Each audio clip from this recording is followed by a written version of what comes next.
Africa does not need your sympathy. Ibrahim Traoré wrote this message to John Dramani Mahamah because attacks in Mali, Burkina Faso, and respect, lovely people. Guys, you're welcome back to the channel. Amazing having you on board again. Thank you for choosing me. All right. Today we are in Ghana / Sahel or Burkina Faso. The election of Ghana is officially declared.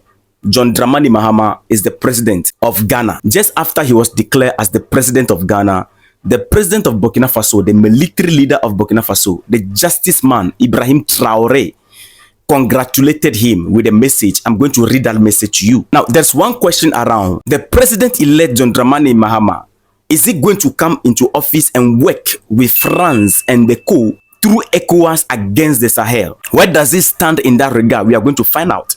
One thing I can guarantee quickly in that regard is that he opposed that idea, because so far as the Akufo-Addo government is concerned, there is constant threat of ECOWAS invasion into the Sahel. Akufo-Addo opposed everything that is happening in the Sahel, especially Burkina Faso, because last time we all know, not to waste time, he went to the United States and was complaining bitterly against Burkina Faso to the Secretary of the United States, begging them and asking them that they are not happy, or he is not happy with the forces that Burkina Faso is working with, which is the Russian forces, in terms of security. So how can he help the United States to fight back those forces? He said it plain. I don't want to play that video for us to have a long video. No. Here you know how we do it. We are done. So he is in opposition to what is happening in the Sahel. But after coming back home, the president-elect right now, John Dramani Mahamah, criticized him and said if he come to office, he's coming to work hand in hand with Burkina Faso. He said it. I know many people watched that video. For me not to waste your data in playing that video,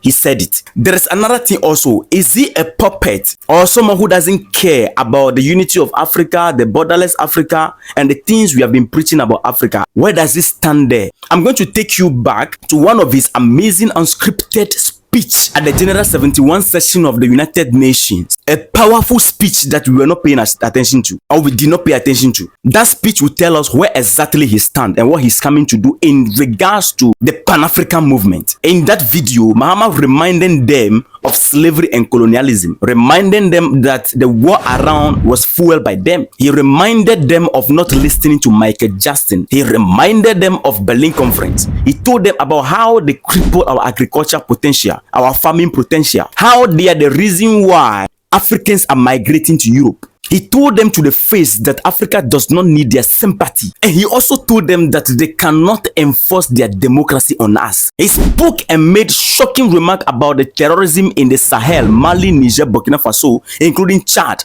He was very sarcastic and you must pay attention to get it right. So ladies and gentlemen, let's listen to that speech. Powerful one. Then after that, we read the message of Burkina Faso. Then you will understand why Burkina Faso leader congratulated him with that message. Because when you read the message of Burkina Faso leader, Ibrahim Traoré, you will not actually understand why he was putting that message across. But after listening to this video, then you will understand why Ibrahim Traoré gave this message that I'm going to read to you. I am the president of the Republic of Ghana.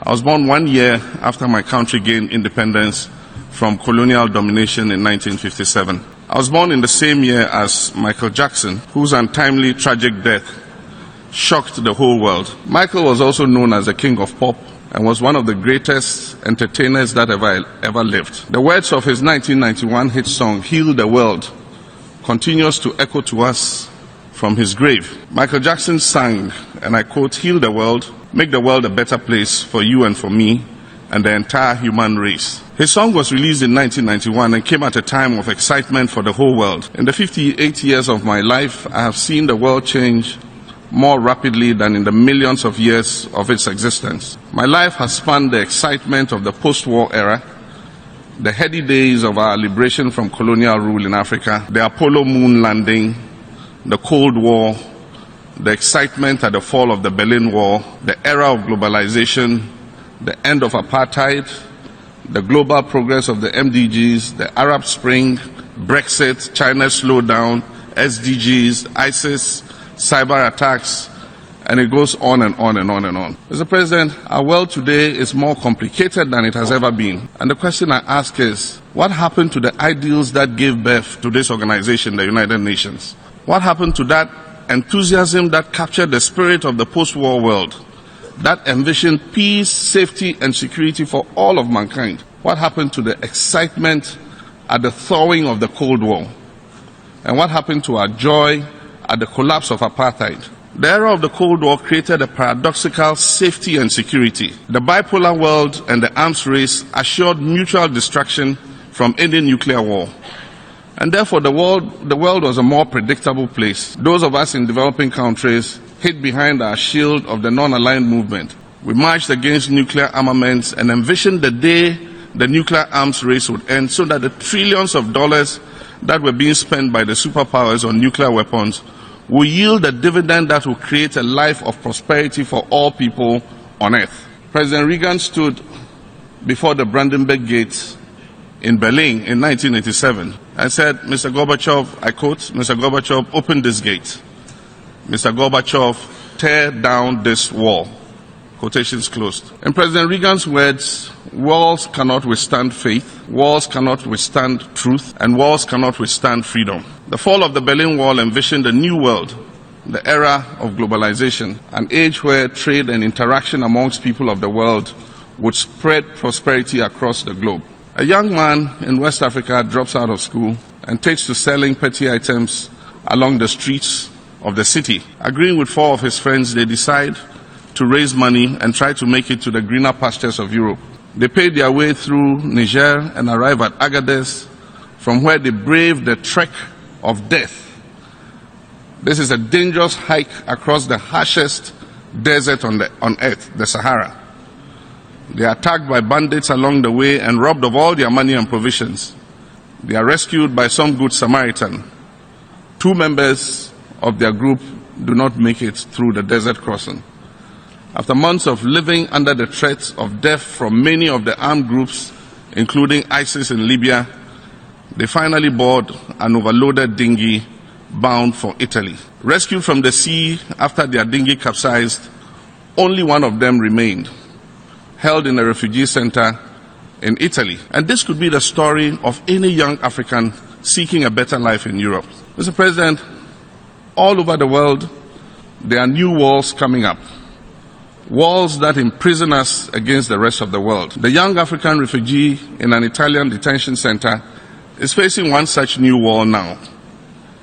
In many parts of the world, extremist forces have hijacked the dialogue, and in the millennial generation, all available cutting-edge technology is being used to spread anxieties that evoke fear and arouse our basest emotions. Hate speech is becoming common. People complain of being tired of being politically correct. In many places, xenophobia has taken over rational thinking. It is a paradox of our world that nearly 30 years after President Reagan called for the Berlin Wall to be torn down, new walls are springing up everywhere. And yet we have the resources in this world to guarantee each person a decent life. In Valletta, the European Union put 1.8 billion euros into an emergency fund to cooperate with Africa in curbing unregulated migration. And yet, with a significant share of the world's arable lands, a youthful labor force, a significant share of the world's natural resources, a reordering of economic relations could create boundless opportunities that will keep young Africans at home and not risk their lives across these perilous journeys. Removing subsidies to farmers of the advanced world will create an even playing field for African farmers to compete. Removing revenue and non-revenue barriers to African produce would give African agriculture a fighting chance. Mr. President, some of the young Africans who hazard the desert and the Mediterranean Sea to cross to Europe from my country are young poultry farmers or other entrepreneurs who sell their shops and undertake the journey because they can no longer compete with the tons of frozen chicken dumped on African markets annually, or the adverse business environment they have to face. Africa does not need your sympathy or overseas development assistance. Africa needs a fair chance to trade with the rest of the world and amongst ourselves. Recently, I took the decision as president to allow citizens of other African countries traveling to Ghana to obtain visas on arrival. This would stimulate trade and investment if it were replicated across the whole of the continent. Structural reforms are required in many areas. Governance is also a critical area that requires reform in Africa. Democracy unleashes the creative juices of our citizens. Africa has made remarkable progress. Elections are held regularly. Civil society groups and think tanks have become more vocal. And the media is increasingly free. And yet there's a lot more that we can do to allow Africans the space to express themselves. Democracy is not a one-size-fits-all system. Different countries are at different stages of the democratic journey. Democracy evolves and cannot be forced on a people. It doesn't help for biggest powers to go proselytizing democracy across the continent. It can have its negative consequences. Mr. President, the mistake with Africa is that we're seen as a homogeneous unit and treated as such, not taking cognizance that we are a whole continent with different aspirations, different cultures, democracies, and even economic development. Africa is a continent of 54 countries at different stages of progress and development. And there must be room for us to make our mistakes and learn from those mistakes. Africa has the potential to be the next continent on the rise. There are many success stories on the continent. Africa has the fastest growing population, meaning a very youthful labor force. It has the fastest growing middle class with increasing disposable incomes. It has the fastest growing information and communication technology networks in the world. Africa needs strengthened institutions, and we're working to build them. We must ingrain transparency and integrity more and more in our governance systems. With the modest progress we are making, we're able to recapture the vision of the founder of our nation. President Kwame Nkrumah was a champion of African liberation and a staunch Pan-Africanist. Mr. President, another threat we must confront together as a united world is the threat of terrorism. No part of the world is safe. In our sub-region, the activities of Boko Haram in northeastern Nigeria and the Chad Basin has displaced millions of people and claimed thousands of casualties. Attacks in Mali, Burkina Faso, and Cote d'Ivoire show that all our countries are at risk. Terrorism is currently one of the gravest threats to world peace and security today. We cannot be under any illusions about the imminent threat to all of us, even as we go about our daily activities. Ghana stands in solidarity with all countries that have experienced terrorism recently. 11 long years after the African Union adopted the Eswatini Consensus, we are nowhere near achieving a more equitable reform of the UN Security Council. It is my wish that history will record our time here in this UN General Assembly Hall as one that gave reality to Michael Jackson's song, Heal the World, Make the World a Better Place for you and for me and for the entire human race. So lovely people, you heard it. Mahama, this is his stand. You can